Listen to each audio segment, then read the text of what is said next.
We're back, we're back. Hello guys.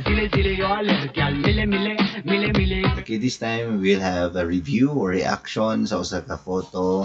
But before that, let's try to look at this.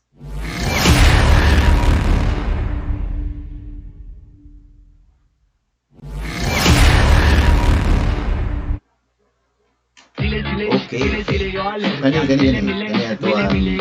Kani itong taga no reaction, no? Picture na may tungod ni Michael Jordan. O ningon siya, I've missed more than 9,000 shots in my career. I've lost almost 300 games.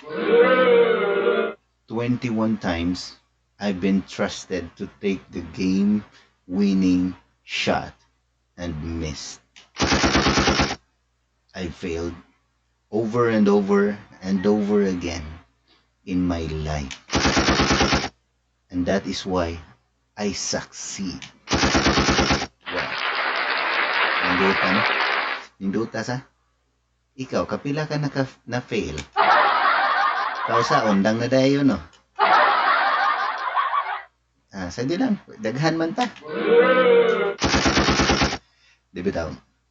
Ngano ka na, no? Kung natay buhaton na sa kabutang, kunya kumupalpak ta, nainis ganita ka ng, di ko ganahan. Pero paminaw. The moment you realize nga nasayop ka, ang una-unta ni mong buhaton is, what did I learn from that mistake? Kay it could be a turning point or nang mo na paagi nga mas ma-improve ka or mas mo that would make you stronger, smarter, and everything. Lumaki ko musulti no niya ako, saywa. Pero lately, I've been into this kind of situation. Na ganing balik-balik, na mga rejections, na ay frustrations, na ay failures, o di ka kalikay, ana. Kung muli kay magani ka, ana, good luck. Ganahan ka, dili ka ma-reject. Ayaw gawa sa inyo ha, ayaw pag-istoryang tao, o ayaw, tanan.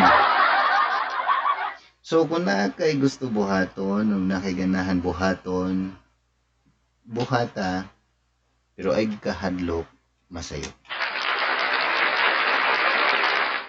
Kay matod pa ni Jordan, I've failed over and over and over again in my life. And that is why I succeeded.